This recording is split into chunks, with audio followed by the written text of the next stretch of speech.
the unlikely union. The throne room of the Krethak Empire stretched before Marcus Webb like an abyss carved from obsidian and starlight. Pillars of crystallized dark matter rose from floor to ceiling, each one containing the captured light of a conquered sun. The message was clear. This civilization had bent the universe itself to their will. Marcus stood at the entrance, dressed in the formal attire that Earth's diplomatic corps had provided. The suit was nice enough, though it felt strange after months of wearing field clothes on terraforming missions. His hands wanted to reach into his pockets out of habit, but he kept them clasped respectfully in front of him. Around the vast chamber, hundreds of Krethak dignitaries watched him with eyes that reflected no warmth. The Krethak were imposing beings, standing nearly 8 feet tall with skin that seemed to shift between deep purple and midnight blue depending on the light. Their faces were angular and sharp, with bone ridges that formed natural crowns on their heads. They wore armor even to formal ceremonies, another message about who they were and what they valued. At the far end of the room, on a throne that appeared to be carved from a single massive diamond, sat Empress Therazine herself. Even seated, she radiated power. Her armor was ceremonial but clearly functional, etched with symbols representing the 200 star systems under her command. Her eyes, a startling silver color that seemed to glow in the chamber's dim light, fixed on Marcus as he approached. He recognized the look. He had seen it before in the eyes of skeptical colonists when he first arrived on dead worlds and promised to make them bloom. It was the look of someone who had already decided he would fail. The walk to the throne seemed to take forever. Each step echoed in the chamber despite the thick carpeting. Marcus was aware of every whisper, every derisive snort from the assembled Krethak nobility. He had been briefed on their culture during the 6-month journey to their capital world. They valued strength above all else. Martial prowess, strategic genius, the ability to dominate through force or will. These were the qualities they respected. He was none of those things as far as they knew. The decision to send him had been controversial even among human leadership. Earth had only joined the galactic community 3 years ago. They were newcomers, primitives in the eyes of the ancient civilizations that had been traveling between stars for millennia. The Krethak Empire had shown interest in human-controlled worlds, particularly the resource-rich colonies in the outer reaches, interest that looked uncomfortably like the prelude to conquest. Desperate to avoid war with such an overwhelmingly powerful force, Earth's Council had proposed a different solution: a cultural exchange marriage, an ancient practice among galactic civilizations to cement alliances. The Krethak had agreed, though their terms were specific. They would choose their empress, and Earth must send someone the AI compatibility matrices indicated would be a suitable match.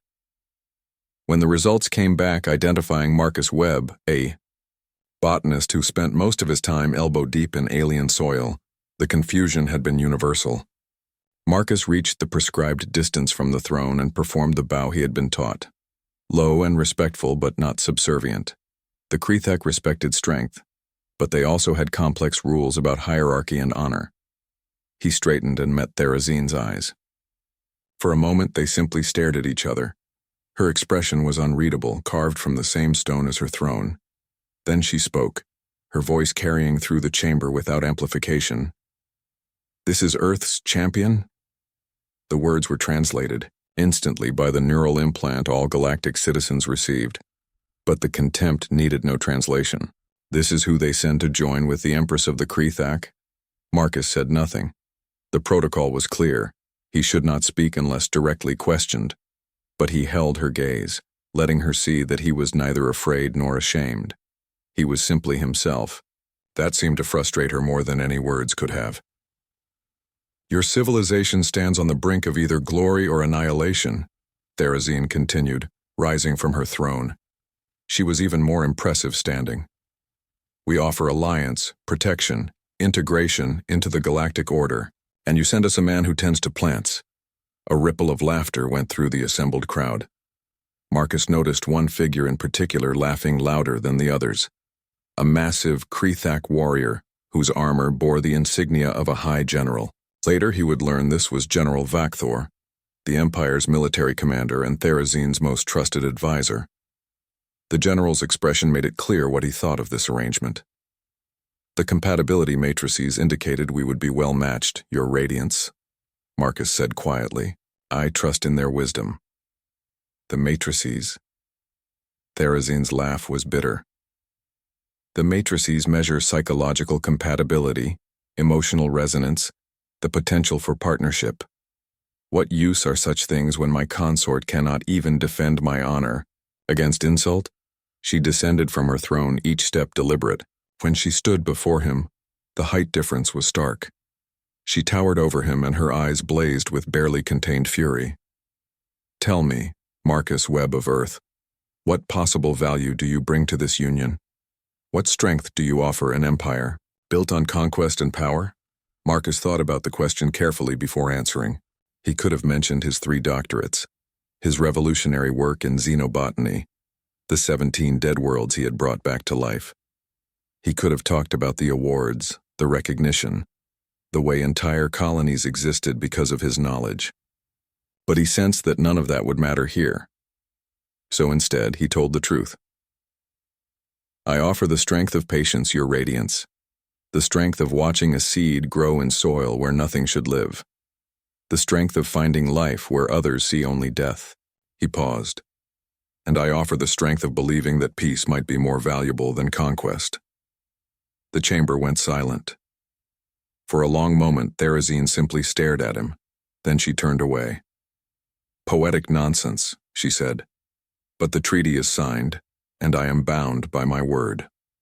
We will proceed with the ceremony. The wedding ritual was complex and lengthy, involving ancient Krethak customs that Marcus barely understood. He spoke the words he had memorized, performed the gestures he had been taught, and accepted the ceremonial bond marks that appeared on his wrist in glowing script. Throughout it all, Therazine's face remained a mask of cold formality. When they finally joined hands for the binding moment, Marcus felt the strength in her grip. She could have crushed his hand if she wanted to. The threat was implicit. After the ceremony, there was a feast that lasted hours. Marcus sat at the high table next to Therazine, but separated by a gulf of silence. She spoke with her advisors, her generals, her court officials. She never once addressed him directly. He was a presence to be endured, not a partner to engage with. Marcus ate quietly and observed everything. He noted the power structures, the subtle tensions between different factions, the way certain generals seemed to defer to Vakthor rather than the Empress. He saw the barely hidden contempt in most eyes when they glanced his direction. And he noticed the few who seemed thoughtful rather than dismissive. One such person was Administrator Kirna, who managed the palace's vast agricultural and life support systems. She approached Marcus during a lull in the feast. I have read about your work on Kepler 442b, she said quietly. You transformed that world from barren rock to viable colony in 18 months. That requires considerable knowledge and skill. Marcus appreciated the kindness in her words. Thank you, Administrator. I was fortunate to have a good team and favorable conditions. Favorable? Kirna's expression was skeptical. The reports I read indicated radiation levels that should have made organic growth impossible. You developed entirely new species of plants that could process toxic elements and convert them into breathable atmosphere. That is not luck. That is genius. Before Marcus could respond, a loud voice interrupted them. General Vakthor had approached, his massive form blocking out the light. Administrator Kirna, surely you have more important matters than conversing with the Empress's pet human.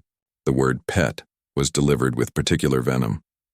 Kirna bowed slightly and retreated, leaving Marcus alone with the general. Vakthor looked down at him with undisguised hostility. You should understand something, plant tender. This marriage is a mistake that weakens our empire. The Empress was pressured into it by the Council of Elders who fear war. But I do not fear war. I welcome it. Marcus met his gaze calmly. Then we have different philosophies, General. Philosophy? Vakthor laughed. What use is philosophy against a plasma rifle? What use is your dirt and your seeds when enemy warships fill the sky? He leaned closer. You are here because politicians value peace over strength. But peace is an illusion. Sooner or later, the universe reveals the truth. Only the strong survive. And you, Marcus Webb, are not strong. Marcus could have said many things. He could have argued, defended himself, or appealed to reason. Instead, he simply nodded. Perhaps you're right, General. Time will tell. That seemed to frustrate Vakthor more than any argument would have. The general turned and stalked away, leaving Marcus alone at the table. He looked across the feast hall and found Therazine watching him. Her expression was unreadable, but there was something in her eyes that might have been curiosity, or perhaps just more contempt. He couldn't tell. The feast finally ended near dawn. Marcus was escorted to his quarters, which were located in a distant wing of the Imperial Palace. The rooms were comfortable but clearly not meant for someone of importance. They were decorated in what someone had apparently decided was human style, though Marcus suspected they had simply thrown together elements from a dozen Earth cultures without understanding any of them. Still, the bed was comfortable and there was a window overlooking the palace gardens. Marcus stood at that window for a long time, looking down at the gardens below. Even in the dim light of pre-dawn, he could see that they were magnificent. Thousands of species from hundreds of worlds, all carefully maintained in biospheres that mimicked their native environments. He saw Centaurian crystal trees that grew only in methane atmospheres, Andromedan vine networks that required specific gravitational conditions, and countless others he didn't recognize. His fingers itched to get down there, to study them, to learn their secrets. A chime at his door pulled him from his thoughts. He opened it to find a Krethak servant holding a data tablet. "From Her Radiance, the Empress," the servant said, bowing slightly. "Your duties begin tomorrow." Marcus took the tablet and read the message. It was brief and formal. He was to report to Administrator Kirna in the morning. He would be assisting with the palace gardens and agricultural systems. The message was signed with Therazine's official seal, but there was no personal note, no words of welcome or encouragement. Just an assignment, Marcus smiled slightly. It was, he supposed, better than being locked in his quarters or treated as a complete ornament. At least he would be doing something useful. He sent a brief acknowledgement and returned to the window. Somewhere in the vast palace complex, Therazine was probably in her own chambers, perhaps regretting this alliance, perhaps planning how to minimize the damage of having such a weak consort. She didn't know him yet. That was fine. Very few people ever really knew Marcus Webb. They saw the quiet botanist, the patient gardener, the man who preferred soil under his fingernails to blood on his hands. They didn't see what was underneath. They didn't know about the choices he had made or the life he had left behind. That suited him perfectly. Seeds of truth. 3 months passed with surprising speed. Marcus fell into a routine that felt comfortable and familiar. Each morning before dawn, he would make his way to the palace gardens and begin his work. Administrator Kirna had been grateful for his help, especially after he identified several critical issues with the cross-contamination protocols between biospheres. The gardens were magnificent, but they were also a potential disaster waiting to happen. Different atmospheric requirements, incompatible pollination cycles, invasive species from aggressive worlds that could break containment. Marcus set about fixing these problems quietly and systematically.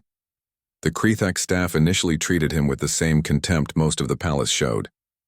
But gradually, as they saw the results of his work, attitudes began to shift. When he saved the Venusian fire orchids from a mysterious blight, the head gardener actually thanked him. When he redesigned the nutrient distribution system to improve efficiency by 40%, even the skeptical engineers admitted he knew what he was doing. Word spread slowly through the palace. The human consort wasn't entirely useless after all, at least when it came to plants. Therazine remained distant. Marcus saw her occasionally at official functions where his presence was required. He would stand in his designated position, listen to the proceedings, and return to his quarters when dismissed. They never spoke privately. She never visited his quarters or invited him to hers. He existed in her world as a necessary inconvenience, nothing more. Marcus didn't mind.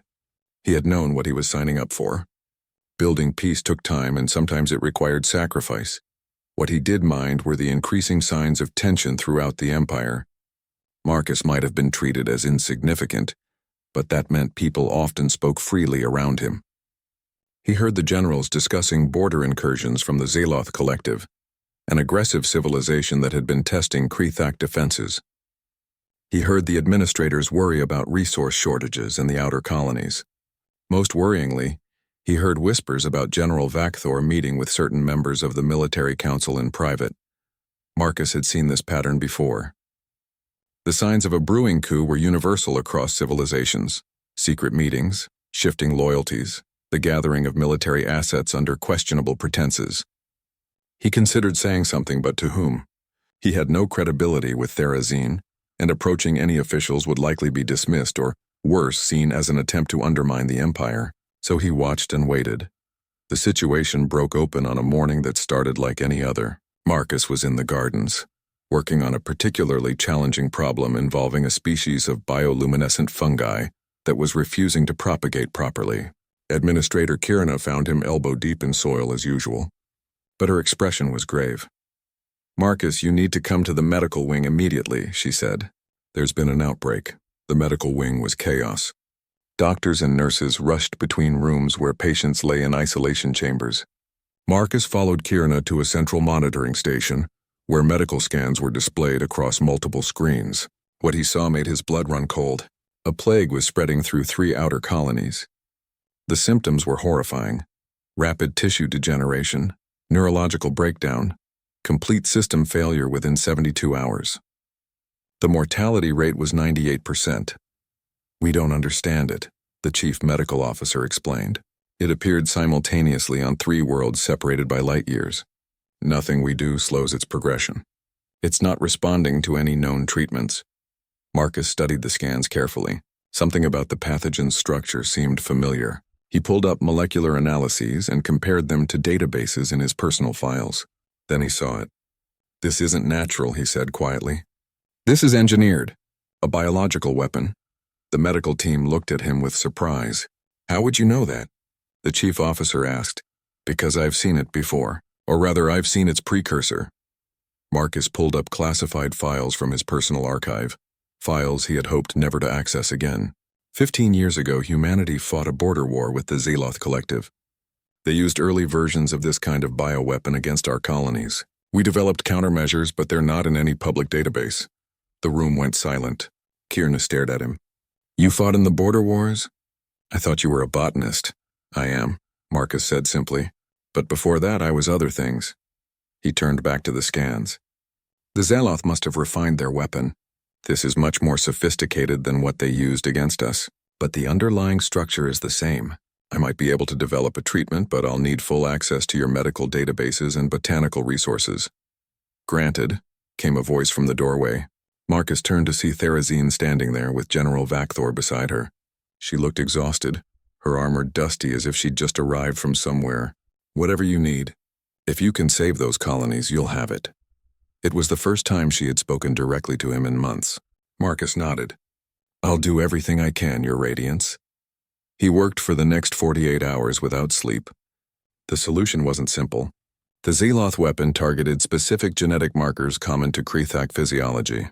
But Marcus remembered something from his time on Venus, a hybrid species he had created that produced compounds with unique mutagenic properties. If he could synthesize those compounds and combine them with certain fungal extracts from the palace gardens, he might be able to create a treatment that would interrupt the pathogen's replication cycle. Administrator Kirina assisted him, along with a team of medical researchers who seemed shocked that the quiet botanist knew advanced molecular engineering. Marcus didn't explain. He focused on the work: extraction, synthesis, testing on tissue samples, refinement. The process was painstaking. Each failed attempt felt like a death sentence for thousands. But slowly, carefully, he found the right combination. The treatment worked. Not perfectly, not with the 100% success rate Marcus wanted, but it worked. Mortality rates dropped from 98% to 12%.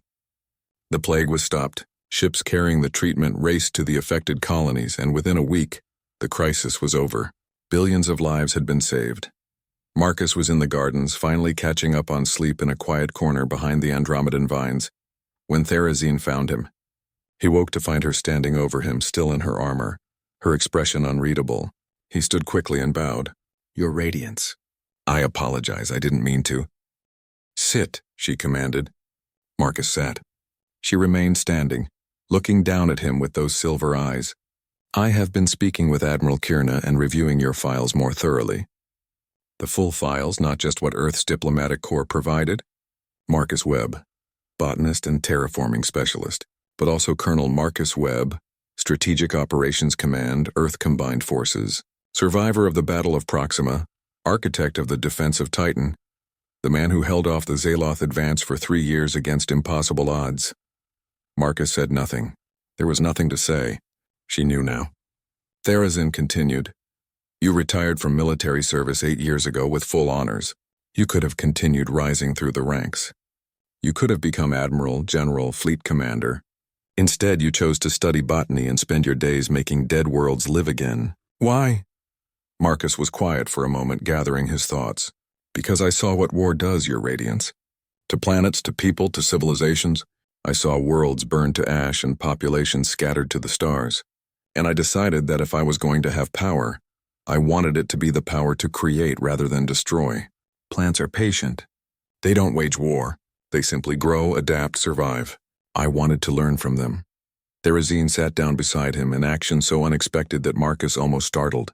She was close enough that he could see the exhaustion in her face, the weight she carried. The compatibility matrices, she said softly. They matched us because we are the same. Warriors who chose peace. I was my father's fiercest general before I became empress. I conquered 17 systems personally, and then I took the throne and realized that conquest is easy. Governing, building, maintaining peace, that is hard. Then why allow people like General Vakthor to believe you think I'm weak? Marcus asked quietly. Therazin's expression hardened. Because Vakthor is planning a coup. He has been consolidating power among the military council. He believes this alliance with humanity weakens us and that I have grown soft. He needs to believe you are insignificant so that he underestimates us both. She turned to look at Marcus directly. I have kept you at a distance not because I think you are weak, but because I needed Vakthor and his allies to think I shared their contempt. I needed them to believe they could act openly. Marcus understood immediately. You're preparing a trap. I was, Therazin said. But now the situation has changed. The plague was the opening move. While we were distracted with the outbreak, Vakthor has been moving military assets into position. He plans to strike within the next 48 hours. And I have just received intelligence that the Zeloth Collective has an armada approaching our border. They coordinated this with Vakthor. They will support his coup in exchange for concessions from our empire. Marcus felt the familiar weight settle into his mind, the weight of command, of making decisions that would determine who lived and who died. He had walked away from that weight 8 years ago.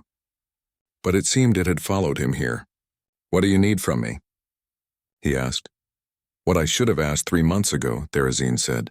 I need a partner, an equal, someone who understands strategy and warfare as well as I do, someone who can help me save my empire without drowning it in blood. Marcus stood and extended his hand. Then that's what you'll have, Your Radiance. Therazin took his hand, and for the first time since he had arrived, she smiled. Please, she said. Call me Thera. The next 40 hours were a blur of planning and preparation. Marcus reviewed every piece of intelligence, every report about Vakthor's movements and the approaching Zaloth fleet. Thera brought him into the inner council, shocking her advisors by announcing that her consort would be serving as co-strategist. Some protested, most were simply confused, but when Marcus began speaking, outlining his analysis and recommendations with the precision of someone who had spent years in command, the protests died away. This was not the quiet gardener they had dismissed. This was someone else entirely. Marcus identified the key elements of Vakthor's plan. The general had positioned loyalists throughout the palace guard. He had ships ready to blockade the capital world.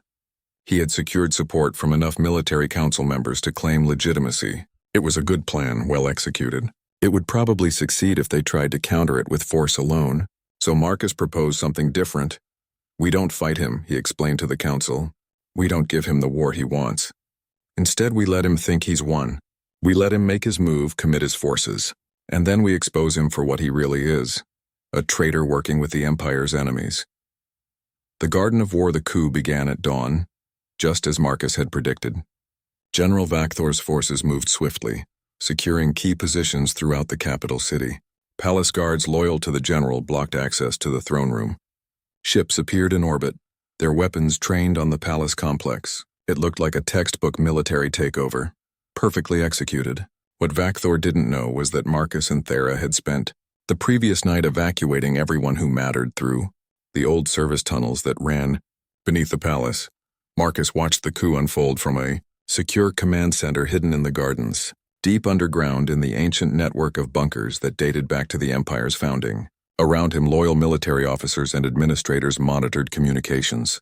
Thera stood at his side wearing full battle armor now, not the ceremonial kind she wore in court, but the scarred, functional armor of someone who had fought on the front lines. "He's moving faster than we estimated," Admiral Kirsa observed, studying the tactical displays. "He'll have complete control of the capital within 2 hours." "Good," Marcus said calmly. "Let him commit everything. The more forces he uses here, the fewer he has to defend against what comes next." General Vakthor's voice came through the communication systems, broadcast across all channels. "Citizens of the Krethak Empire, I speak to you now in your hour of need. Our Empress has failed us. She has weakened our empire through alliance with inferior species. She has allowed plague to ravage our colonies while she consorts with a human gardener.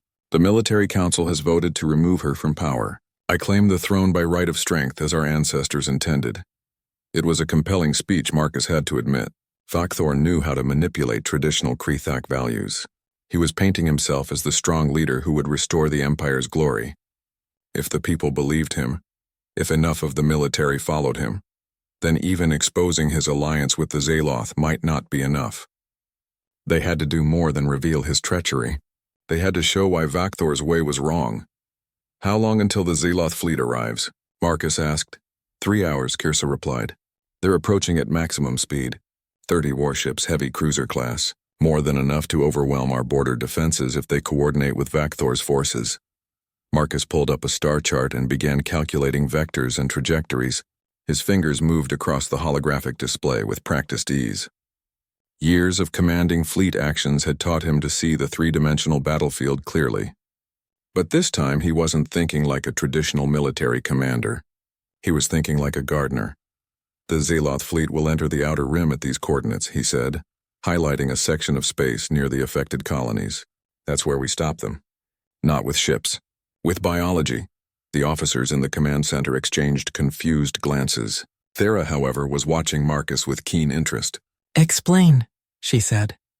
Marcus pulled up data on the spores he had been developing in the gardens. "The Andromedan vine network I've been cultivating has an interesting property. Its spores can survive in the vacuum of space for brief periods. They're also incredibly aggressive when they encounter certain types of radiation, the kind of radiation that happens to be emitted by Zaloth plasma drives." "You want to use plants as weapons?" Admiral Kirsa asked incredulously. "Not weapons," Marcus corrected. "Countermeasures. If we seed these coordinates with enough spores, when the Zaloth fleet passes through, the spores will be drawn to their engines. They'll infiltrate the cooling systems, causing cascading failures. The ships won't explode. They'll just be forced to shut down their drives and drift. No loss of life, but a completely disabled fleet." "That's insane," one of the officers muttered. "It will never work." "It worked against the Zaloth before," Marcus said quietly. 15 years ago at the Battle of Titan. I used a similar technique with Earth-native spores. It's how we survived long enough for reinforcements to arrive. The Zaloth know about it, which is why they'll never expect us to use a variant here. They think the technique was specific to human biology. Thera was smiling now, a fierce and predatory expression. "I chose well when I agreed to this marriage," she said, "even if I didn't know it at the time." They launched the spore dispersal pods from hidden locations throughout the outer colonies. Small, undetectable missiles that would create a massive cloud of biological material, right in the path of the approaching Zaloth fleet. The spores were invisible to standard scanning technology, just another bit of space debris in a region full of it.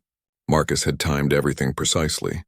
The spores would reach optimal dispersal exactly when the Zaloth fleet arrived. Meanwhile, in the capital, General Vakthor had reached the throne room. He found it empty except for a single holographic projection of Therazine. The Empress's image looked at him with cold fury. "You have made a grave mistake, General. I have evidence of your collusion with the Zaloth Collective. Communications, transfer of military intelligence, promises of territorial concessions. All of it will be broadcast to every corner of this empire within the hour." Vakthor laughed. "Evidence? Do you think your people care about evidence when they see strength? I have taken your capital without a single shot fired. I have the support of half the military council. Your words are meaningless, perhaps, Thera's image said. But let's see how your allies feel when their fleet fails to arrive. The Zaloth armada hit the spore cloud exactly on schedule. Marcus watched the tactical display with held breath. For a moment, nothing happened. Then one by one, the enemy ships began reporting drive failures. 30 warships, the pride of the Zaloth fleet, suddenly found themselves dead in space. Their weapons were still functional, but without maneuvering capability, they were no threat. They couldn't advance, couldn't retreat, could barely defend themselves. Thera's actual fleet, which had been waiting in hidden positions throughout the outer colonies, moved in. Not to attack, but to surround. Within 30 minutes, the entire Zaloth armada was captured without a single shot fired. The enemy commanders surrendered immediately, shocked and humiliated by their sudden impotence. Back in the capital, Marcus made his move. He activated hidden systems throughout the palace gardens, systems he had been quietly installing over the past 3 months. The gardens erupted with life, but not the gentle growth one might expect. Vines burst from the soil with incredible speed, wrapping around weapons and armor. Spores filled the air, not toxic but incapacitating, causing dizziness and disorientation among Vakthor's soldiers. Flowers bloomed that released pheromones designed to trigger calm and confusion in Krethak neurobiology. Within minutes, Vakthor's coup forces found themselves tangled in vegetation, unable to fight, their weapons neutralized by the aggressive plant growth. It was beautiful and terrifying at the same time. The gardens had become a living prison. Marcus emerged from the command center with Thera at his side. They walked through the transformed gardens toward the throne room, followed by loyal guards who had simply waited for the plants to do their work. They found Vakthor in the throne room, held fast by vines that had grown through the floor. He struggled against them futilely, his face twisted with rage and disbelief. "What sorcery is this?" he demanded. "Not sorcery," Marcus said quietly, approaching him. "Just botany. Applied with intention and understanding. You thought I was weak because I work with living things instead of weapons. But everything is a weapon if you understand how to use it. Every plant, every organism, every natural system. I learned that during the war, and I've been preparing these gardens since the day I arrived." Thera stood before her general, her expression sorrowful. "You could have been my greatest ally, Vakthor. Instead, you chose betrayal. You believed strength meant conquest and violence. But true strength is more complex than that. You've grown soft," Vakthor spat. "Both of you. This alliance with humans has made you weak." "Has it?" Thera asked. "We just defeated a Zaloth armada without losing a single ship. We stopped your coup without killing a single soldier. We've saved billions of lives from a plague and prevented a war that would have cost millions more. That's not weakness, General. That's efficiency." Marcus stepped forward. "I left military command because I was tired of destroying things. But make no mistake, I can still fight when I have to. I just prefer to win without bloodshed when possible." "That's not weakness. It's evolution." The broadcast went out across the Empire. Evidence of Vakthor's betrayal. Footage of the disabled Zaloth fleet. Recordings of the general's promises to cede Krethak territory to the enemy. The response was overwhelming. The military council members who had supported Vakthor immediately withdrew their support. The population, which had been wavering, rallied behind Thera. The coup collapsed completely. In the weeks that followed, the empire stabilized. Vakthor and his closest conspirators were tried and sentenced to exile rather than execution. Marcus had convinced Thera that mercy would send a stronger message than death. The Zaloth collective, humiliated by their defeat, agreed to peace negotiations. The border conflicts that had threatened to escalate into full war gradually cooled. Marcus returned to his work in the gardens, though now everyone understood what those gardens really were. A place of beauty, yes, but also a strategic asset, a living defense system that could be activated when needed. Young Krethak officers began studying botany and biology alongside traditional military tactics, understanding that warfare was changing. Thera found him one evening in his favorite spot, a quiet corner where earth roses grew alongside Andromedan vines. She sat beside him without speaking for a long moment. The silence between them was comfortable now, not the cold distance of those first months. "I owe you an apology," she finally said. "You don't," Marcus replied. "You did what you had to do. Politics and strategy require distance." "No," Thera insisted. I mean for my initial judgment. I saw a gardener and thought you were weak. I should have trusted the compatibility matrices. They knew what they were doing. Marcus smiled slightly. The matrices matched us because we're both warriors who chose another path. You became an empress who rules through wisdom instead of conquest. I became a gardener who protects through creation instead of destruction. We're not so different. Thera took his hand the first time she had done so since their wedding ceremony. Partners? She asked. Partners, Marcus agreed. 6 months later, the changes were visible throughout the empire.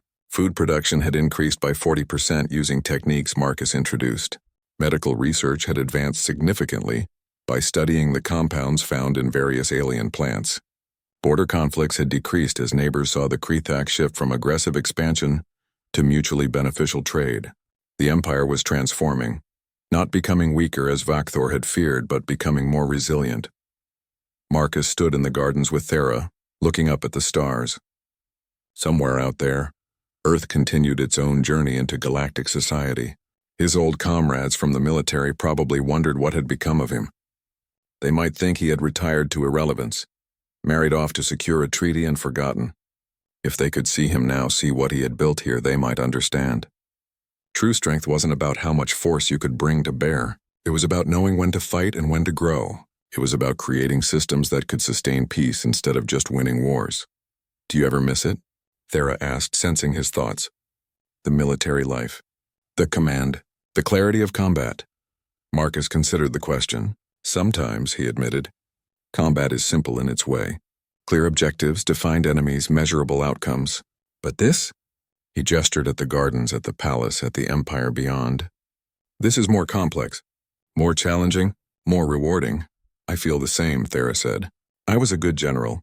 I won battles, conquered systems, built my reputation on military victories. But being empress, building a civilization that can thrive without constant warfare, that's harder, more important. They stood together in comfortable silence, watching the gardens grow in the alien twilight.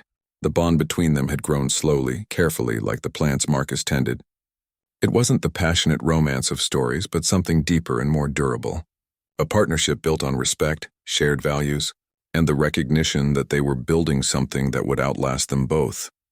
In the throne room, the compatibility matrices hummed quietly, their quantum processors satisfied with their work. They had matched two warriors who understood that true strength sometimes wore the face of gentleness. Two leaders who knew that the hardest battles were fought not with weapons but with wisdom. Two souls who had chosen peace without surrendering their ability to wage war when necessary. The matrices had done their job perfectly, and in the gardens of the Krethak Empire, where earth roses bloomed alongside alien vines, that choice continued to bear fruit.